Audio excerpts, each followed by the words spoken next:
66 centimetre வலைப்பரப்புடைய ஒரு நேர்வட்ட உருளையின் உயரம் 7 சென்டிமீட்டர் எனில் உருளையின் விட்டம் காண்க. ஒரு சிலிண்டர் இப்படி இருக்கு. இந்த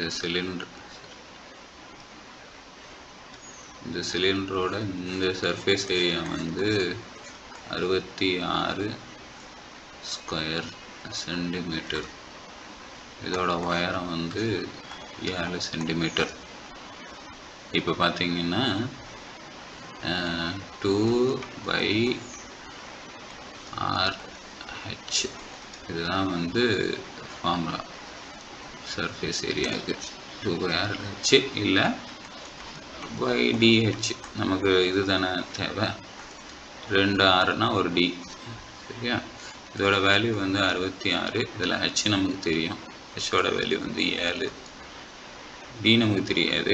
பையோட வேல்யூவும் தெரியும். 22/7 into D is equal to 66/7. D is equal to 66/7 into